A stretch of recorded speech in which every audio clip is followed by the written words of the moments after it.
So, we're looking this month at stories about Jesus where law and order come into question. Last week, if you were here, you might remember that Jesus was traveling around the countryside near the Sea of Galilee. He had been back and forth from town to town, sometimes walking around the lake, sometimes walking across it, getting to know the people, casting out demons, healing the sick, and feeding everybody in order to show them that the kingdom of God was at hand. Jesus and his disciples had been enjoying a meal at the town of Gennesaret, which is on the west side of the lake, when the Pharisees showed up from Jerusalem, some 90 miles south, to pick a fight with him about the washing of hands. Now, that was last week's story. In this morning's story, Jesus moves up north from Gennesaret, crosses out of Israel, and hikes into Lebanon, also called Phoenicia or Syrophoenicia, maybe to get away from those pesky Pharisees, maybe to take a break from the crowds who were always following him everywhere, demanding healing. Actually, the Gospels don't tell us why he left the land of his own people and moved into Gentile territory. But as today's scripture will make plain, his motivation did not appear to be reaching out to a new population. The scripture this morning comes from Matthew chapter 15, now not chapter 13 like it says in your bulletin. That was a proofreading error on my part, so sorry. And you will find it in chapter 15 on page 16 of your pew Bible, or the words will be up on the screen. Jesus left that place and went away to the district of Tyre and Sidon.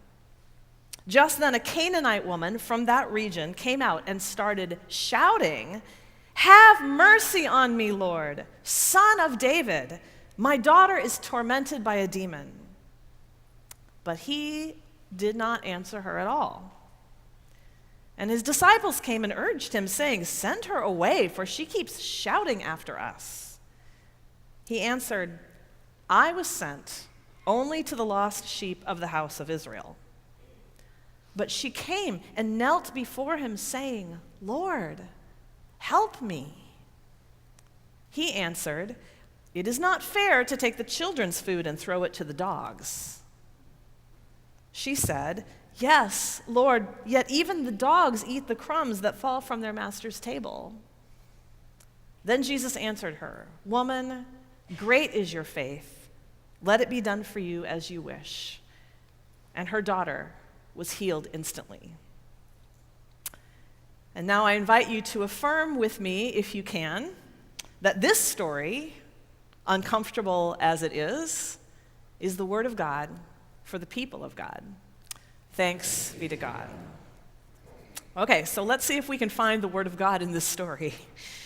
This awkward story where Jesus seems not only totally out of character, ignoring a person in need, but even comes off dismissive, rude, maybe even sexist or racist, until he finally comes around and does what we all know he's supposed to do, and we can breathe a sigh of relief that Jesus is Jesus again. But you gotta wonder, at least I do, what on earth is going on with him in this story? That he dismisses and disses this poor, desperate mom. I've been reading a lot about this, and I've come across a number of interpretations, some of which sound like excuses, including the following. 1, Jesus was just really tired and having a bad day. That's probably why he retreated up the Mediterranean coast in the first place, because he needed a break from people who knew him. The version of this story that appears in the Gospel of Mark even says this: he entered a house and did not want anyone to know he was there, yet he could not escape notice. We probably all know how that feels. Possibility 2, Jesus purposely waited until the woman had shown him proper respect before he healed her daughter. Shouting at him across the room, that was no good. Jesus waited until she had come over and spoken to him properly before he acted. Number 3, Jesus waited not for a sign of respect, but for a sign of faith. He didn't respond right away because he was examining her heart. His silence was a test of her sincerity. She rose to the challenge when she examined herself and made the choice to kneel before him, to repent of her sin, and call him Lord. Number 4, and this one I really struggle with. When Jesus essentially calls this woman a dog, modern readers need to understand that he is not using a racial slur. He's not calling her a dirty mutt, the way that we might hear it today. The Greek word that Matthew uses here is better translated puppy or household pet. So see, there's affection in Jesus' voice that we modern-day readers can't hear. I don't know if it makes it any better for me to hear Jesus call a woman of another race and religion a puppy instead of a dog. I don't think it helps. Another possibility, of course, is that Jesus didn't really say that at all. There is this whole committee of New Testament scholars called the Jesus Seminar. Have you heard of them? Who have studied the Gospels through and through, compared the different stories about Jesus from all possible angles, and made some kind of startling suggestions that some of those red letter words of Jesus didn't really come from his mouth, but were attributed to him later. The Jesus Seminar finds this story questionable.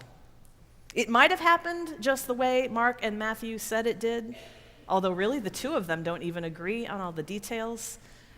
Or it might have been one of those situations where if Jesus had read what was written about him later on, he would have said, "Where on earth did you get that?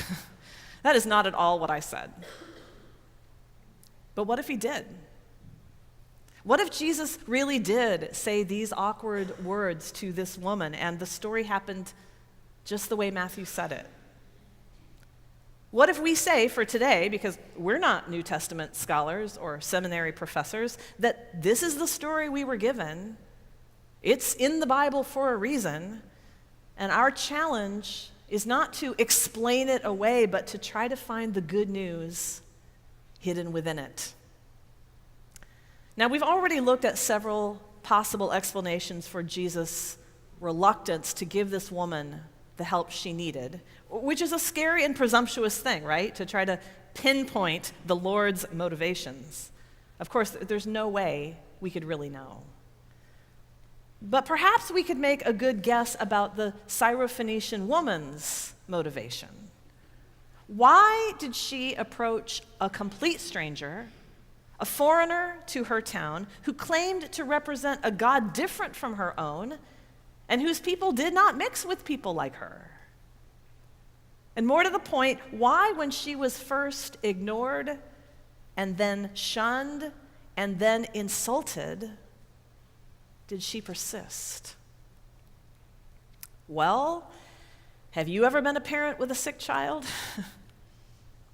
What wouldn't you do for your little one? More specifically, perhaps, have you ever been the parent of a child whose behavior made you swear they had a demon? Some of our kids have probably acted that way this very morning already. Now, of course, we use different words for demons nowadays, some of which sound like clinical diagnoses or behavior disorders or addictions or symptoms of abuse. We might not call those behaviors demons today, or maybe we would.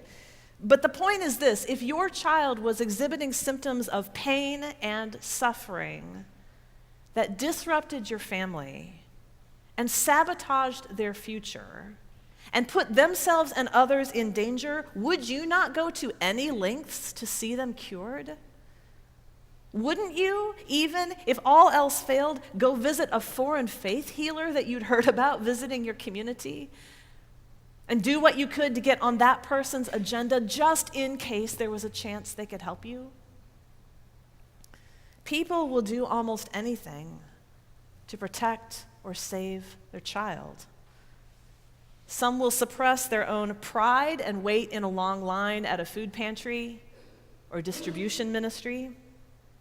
Some will apply and reapply for state-funded insurance. Some parents might even have to smuggle their children across national borders in hopes of saving them from slavery, conscription, or even death. Now, it's hard for most of us sitting here this morning to imagine a situation so dire we would actually put ourselves or our children at risk in order to protect or provide for them. But for some families, that's the only choice they have. And so they put themselves at the mercy of somebody else in authority, somebody who has the power to help them, heal them, harm them, or harass them. Those of us who volunteer at the distribution ministry next Saturday, we should think about what it takes for a mom or a dad to get themselves up and go stand in that line and ask for help from a complete stranger, maybe somebody who's of a different race or religion than them, and have to wonder if they will be treated like a human being or like a dog. Well, this Canaanite woman did just that. She got up and she looked all over town for this miracle worker who had come from Galilee.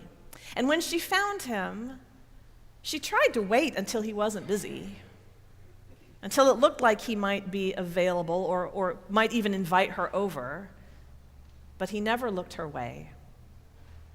Finally, she couldn't take it anymore, and she cried out to him, "Have mercy on me, Lord, Son of David. My daughter is tormented by a demon." But she did not get the response she hoped for. In fact, she didn't get any response at all. Some of his disciples tried to shoo her away, and Jesus replied, "I was sent only to the lost sheep of the house of Israel." In other words, the rules of this messiahship have already been set. I'm just the messenger, and the message wasn't intended for you. Now, this is the law and order part of the sermon, of the story, where Jesus kind of passes the buck upwards, it seems to me, saying, in effect, I'm just doing my job, ma'am. I'm sorry you're not on my appointment list for today, but if you have a complaint, you'll need to take it up with management. Nevertheless, she persisted. And fortunately for her and for her daughter, that persistence paid off. She came and knelt before him, saying, "Lord, help me." And maybe it was because of her words, or maybe because he could hear something in her voice, or maybe he just finally stopped and looked her in the eyes. But Jesus finally relented and sent healing to her daughter without even having to get up. Except I think that Jesus was moved. Now, maybe not physically moved in the sense of getting up and walking after her to her home, but spiritually and emotionally, something moved him, and he changed his mind. Now, there are not a lot of stories in the Bible about God the Father or the Son changing their minds. I can think of maybe 3. There's this time in Genesis where God is about to destroy Sodom, and Abraham talks God out of it. There's this other time when God is threatening to destroy all the Israelites over that golden calf incident, and Moses convinces God otherwise. And then there's this story where Jesus isn't planning to destroy anybody, but there is a demon destroying the life of this little girl. And this Syrophoenician woman, this non-male, non-Jewish, non-Israelite woman, gets Jesus to help her anyway. How does she do it? Well, how does she change him? I mean, I realize even as I say it, it's kind of presumptuous of me to claim that it was Jesus' heart that was influenced here, rather than just the woman's, as we suggested earlier. But just for a moment, I want to invite you to consider with me the possibility that Jesus might have been changed in this story too. I first encountered this idea in a book that's called Sacred Fire by Ronald Rolheiser.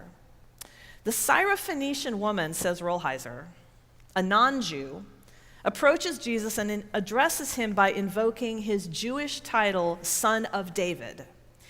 And up to this point in the Gospels, he says, this is very much how Jesus defined himself, namely as the Jewish Messiah.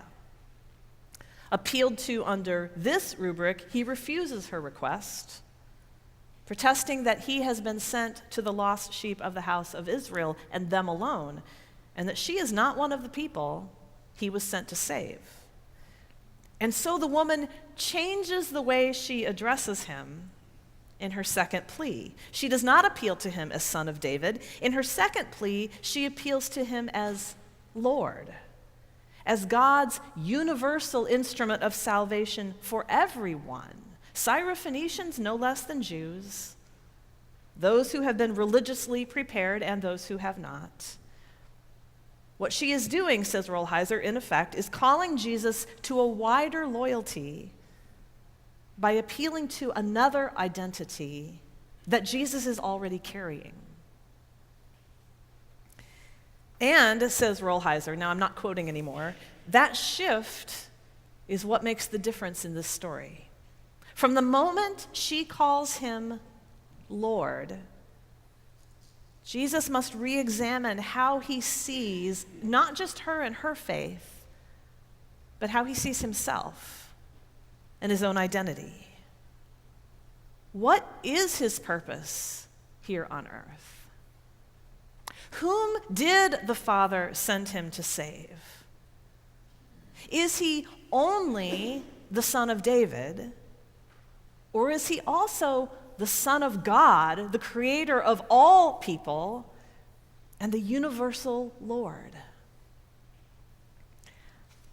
I wonder how long he sat there looking at her and wondering about himself before he answered. I wonder what kind of thoughts went through his head, and whether he took time to envision that little girl back at home, tormented by demons that would not enable her to live freely as surely her Creator intended. And I also kind of wonder what thoughts and emotions were wrapped up in that knot in that mother's stomach as she waited for him to reply. Finally, he spoke. "Woman, great is your faith. Let it be for you as you desire." And instantly, her daughter was healed. Now, some commentaries suggest that this is where everything changes for Jesus, where the gospel takes a turn onto a wider highway, and more people start to be included. After all, following this story, Jesus no longer says to the disciples, "Go nowhere among the Gentiles, but only among the lost sheep of the house of Israel." He starts traveling on different roads and starts meeting different people. For example, in the very next chapter of Mark, Jesus reenacts that feeding miracle you remember that he did on the west side of the Sea of Galilee, but this time he takes it to the east side of the Jordan, to Gentile territory, a place known as Decapolis. And this time, instead of 12 baskets left over, 12 being the number of the tribes of Israel, there are 7 baskets left over. 7 is a number symbolic of wholeness and universality, Jews as well as Gentiles. Here's another example. By the end of both Matthew and Mark, it's the Roman centurion who is credited with that powerful closing statement to the crucifixion. Surely this man was the Son of God. And of course, when Jesus returns after his resurrection and gathers all his disciples at Bethany to witness his ascension, he says to them, "Go therefore into all the world and make disciples of all nations, not just your own relatives. What do you think? Does that mean that today's story signals an irreversible shift in Jesus' ministry, and that this woman has single-handedly made him a different kind of Messiah? I don't know, it might. But that's not the only way to read it. We talked in the Living Faithfully study this past Wednesday about how different people interpret the Bible differently depending on where they're from and how their own experiences have shaped their perception of what they read. I think it's safe to say that even the same people interpret the Bible differently on different days or at different stages of their lives. I know that's true of me. Of this passage, for example, the feminist and the mother in me have always really loved this idea that this crazy brave Syrophoenician mama bear takes on Jesus on behalf of her child and wins, and that it changes him for the better. That reading makes me feel strong. It makes me feel hopeful. But the pastor and the conference delegate in me have been thinking a lot about Rolheiser's interpretation, which sees the shift in Jesus not as a necessary conversion from closed-minded to open-minded, not even as a progression from a parochial to a universal calling, but as an ongoing and legitimate tension within Jesus' own spirit about his role. See, Rolheiser never says that Jesus' initial loyalty to his own people was mistaken or harmful. He says that the tension Jesus held within himself as both Messiah to his own people and Lord of all the universe was valid and necessary. That was the gift the Syrophoenician mom gave him, that gift of tension and inner struggle over his identity. It wasn't a gift he necessarily wanted or welcomed. I mean, remember, all the poor man wanted to do was rest. Nevertheless, Jesus allowed that gift to enter his life, to touch his heart, to wrestle with his conscience, to expand his thinking, and finally to make a choice, in this particular case, to let his healing power cross the boundaries. The tension within Jesus was real, Rolheiser says, just as the tension within the church today is real. To which of our many divided loyalties and identities do we most tightly cling? To holiness or hospitality? To tradition or tolerance? Defending the faith or adapting it to reach changing cultures and generations? We won't all answer the same way.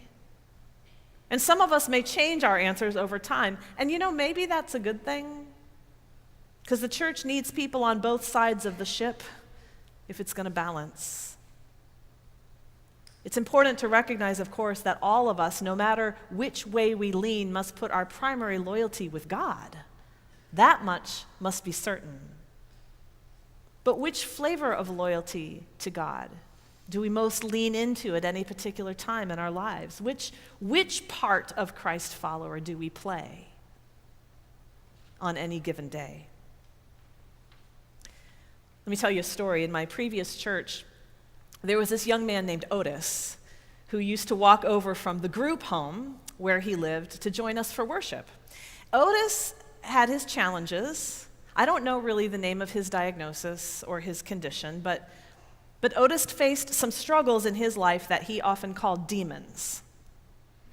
And one day Otis got it into his head that he wanted to be rebaptized, and that's how he was going to take care of those demons once and for all. Now, I tried explaining to Otis that United Methodists don't rebaptize, right? We figure God did it right the first time, and that's enough. And what baptized Christians are supposed to do is remember their baptism and try to live as a forgiven people washed clean. But Otis really really wanted to be baptized. And the more that demon pestered him, the more insistent he became. So now as the pastor, I'm in a quandary, right? What's my role as pastor? Is it to communicate and uphold the teachings of the church? Or is it to care for this tormented soul? And is there going to be any way I can do both at the same time? Thankfully, the Holy Spirit gave me an idea, and I ran with it. I told Otis that we would reaffirm his baptism the following Sunday in church. So we set up the font, and somebody in the congregation made him a wooden cross that he could wear around his neck. And at the conclusion of that worship service, we stood at the font together, Otis and I, with the water between us, and we touched the water together, first to our foreheads, so that we might have God in our mind and in our thinking, and then to our eyes, that we might see with the eyes of Jesus, and then to our ears, that we might hear the voice of God and no one else, and then to our lips, that the Holy Spirit might guard our speech, and then to our hands, that we might do good and not harm, and then to our hearts, so that Jesus might live there and make us holy. And Otis cried, and I cried, and the whole congregation cried, and it was really kind of a beautiful experience. And after that, Otis went around telling everybody that he had been baptized. And there was really no use in trying to contradict him at that point. But we'd found a way to live in that tension together. And I, for one, believe that God said it is good. The gift of the Syrophoenician woman, the gift of this story, is a gift for us today as well, whether we wanted it or not, as we struggle with the issues of our day and seek out our place in the story. Now, the good news is that the end of this story is healing. Demons cast out, children protected, faith restored, healing tears shed. Christ gave this woman a good gift, and she gives it now back to us, so that we are freed to give good gifts to those who are part of our calling and our mission as the Church of Jesus Christ, Son of God and Son of David. Would you pray with me? God, so often we are frustrated by the tensions and the struggles within us, and we just wish those questions would go away. But help us on this day to embrace the tension and to embrace the struggle, and to help us understand that there is good news in this story for us, if we will receive it and if we will respond to it. Help us in all things to come to know you as the Messiah of Israel and the Son of the living God. We invite you into our lives today to make that difference. Amen.